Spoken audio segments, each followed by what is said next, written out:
So this is kind of interesting. So Biden is killing the U.S. dollar. Putin issues serious $34 trillion warning as the Bitcoin price surges. So this is from Forbes. I had noticed. We'll read a little of this and then we'll take a look at what he said in the interview. Russia's President Vladimir Putin has warned the Biden administration is, quote, killing the dollar with its own hands by turning the currency into a weapon of foreign policy in his closely watched interview with former Fox News host Tucker Carlson. Putin's warning comes at a time of increased scrutiny of the dollar's position as the world's reserve currency, in large part due to the U.S.'s ballooning $34 trillion U.S. debt pile, which Federal Reserve Chair Jerome Powell last week warned was unsustainable. The U.S. dollar is, quote, finished as the world's reserve currency, analyst Richard X. Bove told the New York Times just days after his retirement from a storied 54-year career as a Wall Street analyst. The huge increase in the supply of U.S. dollars and U.S. debt through the COVID pandemic and lockdowns has galvanized Bitcoin supporters who fear the collapse of the U.S. dollar is imminent. Quote, over the last 10 years, all fiat has declined against the dollar, even as the dollar has collapsed against Bitcoin, tech investor and former Coinbase chief technology investor Balaji Srinivasan posted to X. Biden versus Trump is the American election. Bitcoin versus dollar is the internet election. Which is truly more important? The election doesn't matter as much if they lose the printer. Just one or two more orders of magnitude, and that will be clear. All right, so understand what he's saying there, that in the end, the American presidency is only important insofar as the dollar is the world's reserve currency.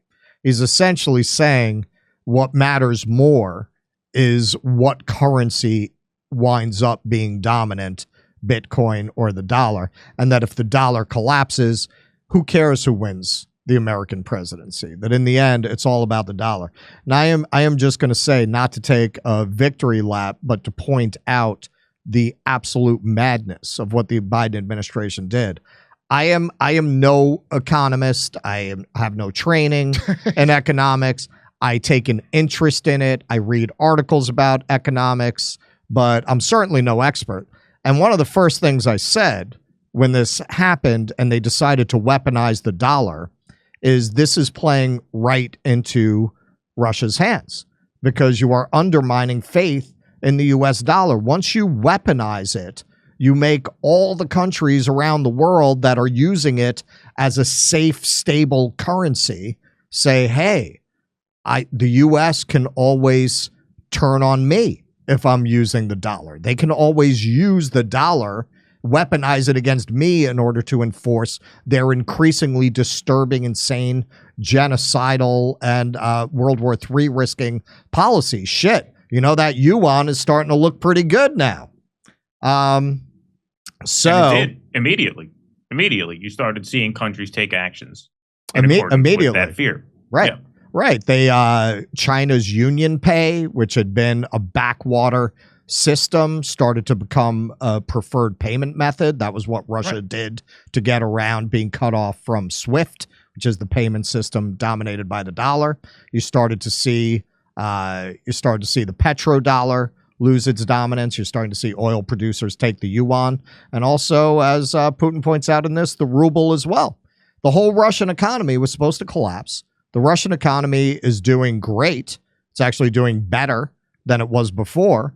And at the same time, de-dollarization is accelerating. And as Putin also correctly points out, not just with China, not just with Russia, allies of the United States are starting, they see the writing on the wall. They're starting to reduce their dollar holdings. Wait, but what about Putin's cancer? I swear to God, I was thinking that as I watched this interview. Or you can't save me from your cancer. You've got to be so moronic to believe anything that the corporate media tells you. They are always fucking wrong. They are always wrong. Kyle Kalinske confirmed it. Breaking Point said it, and Kyle Kalinske confirmed it. He's riddled with cancer. Well, look at him. Well, look, man, he's got the telltale blonde hair, the Bohemian Grove hair, as Keaton revealed to us. Once they get you into Bohemian Grove, you get that hair. Taylor Swift is the leader. That's why they all dye it Taylor Swift blonde. After her. Yep. Yeah. I thought that was Project Monarch. You're saying it's Bohemian Grove. It's Bohemian Grove. All right. Let's see. Whoops. As soon as the political leadership decided to use the US dollar as a tool of political struggle, a blow was dealt to this American power. I would not like to use any strong language, but it is a stupid thing to do and a grave mistake.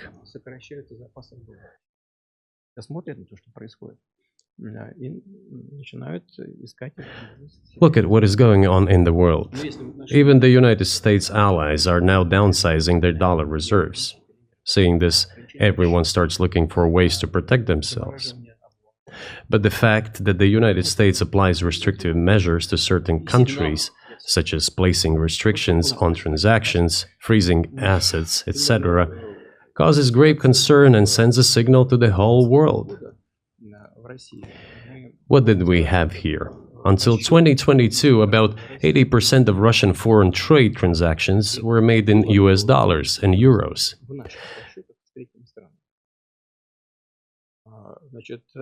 US dollars accounted for approximately 50% of our transactions with third countries, while currently it is down to 13%.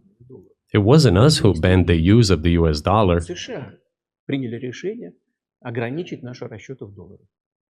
We had no such intention. It was decision of the United States to restrict our transactions in US dollars. I think it is complete foolishness from the point of view of the interests of the United States itself and its taxpayers, as it damages the US economy, undermines the power of the United States across the world. By the way, our transactions in yuan accounted for about 3%. Today, 34% of our transactions are made in rubles, and about as much, a little over 34% in yuan. Why did the United States do this? My only guess is self-conceit. They probably thought it would lead to full collapse, but nothing collapsed. Moreover, other countries, including oil producers, are thinking of and already accepting payments for oil in yuan. Do you even realize what is going on or not? Does anyone in the United States realize this? What are you doing? You're cutting yourself off. Where's the lie? Where's the lie? Well, I think he's missing the point that the people doing it don't give a shit about the United States of America. Like, this is bigger than America. Clearly, if he couldn't make a deal with any of our presidents, that's not who's in charge of America. I honestly think that in their arrogance and in their hubris, which he says, in their conceit, they thought that they could weaponize the dollar that way, destroy Russia. And they said, hey, there is no real competitor currency to the dollar.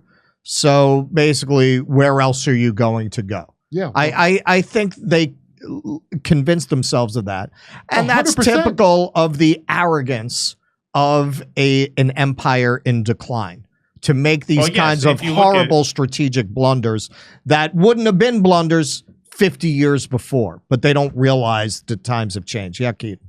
Well, if you look at the timeline, I mean, the shock of the invasion caused the ruble to really plummet in value immediately, like February, March of 2022. Right, because you get that knee-jerk reaction in the markets. You get the need, oh my God, what have they done? Jesus Christ. But then, fairly quickly, within a couple of months, it was back higher to its pre-invasion level. And now it's basically leveled out.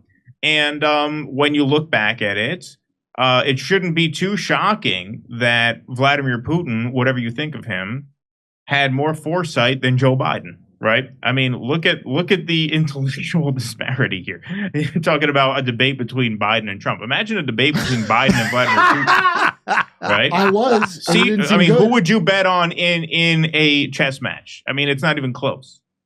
Well, the timeline has borne that out. Yeah, that always strikes me whenever, on the rare occasion, you see an interview with Putin. I could be wrong. The last major interview with Putin I remember from a Westerner was Oliver Stone. Me too.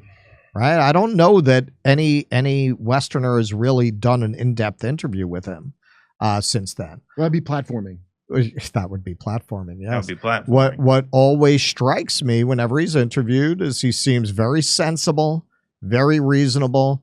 He has a very long institutional and historical memory because he's part of history. He was a KGB agent. He has this incredible perspective and knowledge. Actually, when he's talking about the Maidan coup in Ukraine, we're not doing that segment, but I'd recommend taking a look at it. He jokes a little bit. Apparently, Tucker was going to join the CIA, and he says to him, "Yes, I understand the appeal. I was in service. It's a job, right?"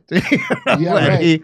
And he very coldly and rationally, without a sense of being aggrieved, he just kind of lays out the chess of geopolitics as, yes, the CIA ran an operation in Ukraine, and okay, that's he was very, very measured about what he said about it. It's quite a difference, isn't it? And he was kind of like, well, but we made an agreement that we would work this out between us, and we said okay, and then basically they screwed him, and that's what keeps coming up. It comes up. We are going to do the reporter that Carlson confronted him about freeing that they have in jail, and he brings up. He says, "Hey, we've given a lot of goodwill gestures, but we don't get it from the other side." Yeah. And hey, if you look at the history post-Cold War, this is something they never like to talk about.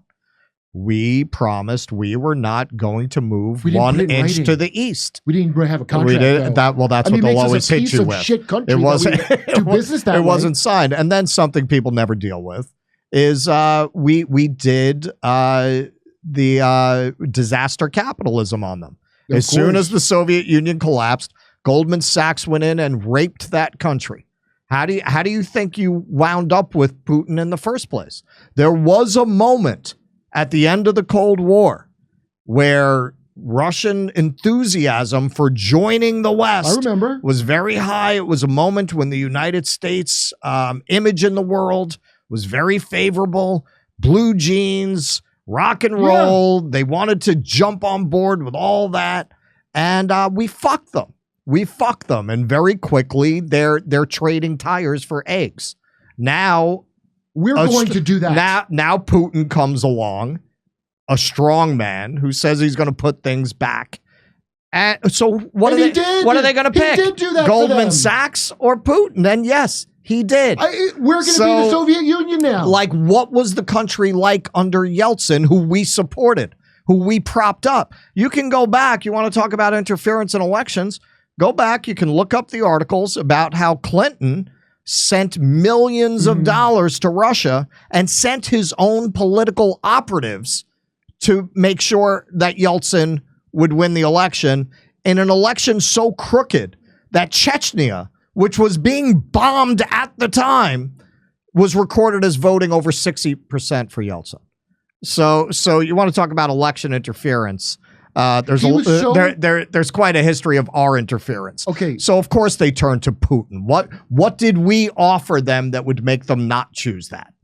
First of all, now I see why we give Zelensky Coke instead of his alcohol habit, how we did with Yeltsin. He was such a drunk loser, corrupt loser, that he actually was the guy that asked Putin to help him because he was in over his goddamn head as an old idiot fat drunk. Right.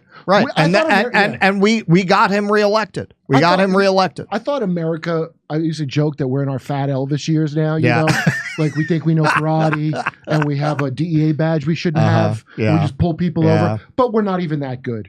We're We're- Howard Stern 2024. Elvis still made some good albums in that Yeah, period. no, we're Stern now. All the edgy coolness and underdog and all that. Now we're something of indeterminate sexuality that wears a wig and doesn't want commoners to touch them and hates all the dirty people. That's what the hell we are now, at best. We're in our Dylan Mulvaney years, you're saying. It's like how Howard Stern's an old Jewish lady now. It happened to Bob Dylan. It happens. We And all that- trans in the end. Well, that's We all trans in the end. I can't remember who said it. Somebody That's the title said for your next comedy special, Kurt. We all trans in the end. It's called, yeah, Write that down. That's good. it's called So- Agent. That could be a title of a special. somebody said when Robert Plant and Jimmy Page got together and released an album about, I don't know, it's a while ago. He said, older men who keep their hair long come to resemble their mothers. And you looked at that picture of them and they Yeah. totally looked like old British women. I have always said, too, the Irish, there's only two outcomes for their face. Spooky witch and old baby. Hey, come see us do a live stand-up show. We'll be in Bend, Oregon, Portland, Seattle, Philadelphia, Avenel, New Jersey, Boston, Palm Springs, Stockholm, Amsterdam, Rotterdam, Berlin, and London. We're adding a second show in London. The first show sold out. See you there.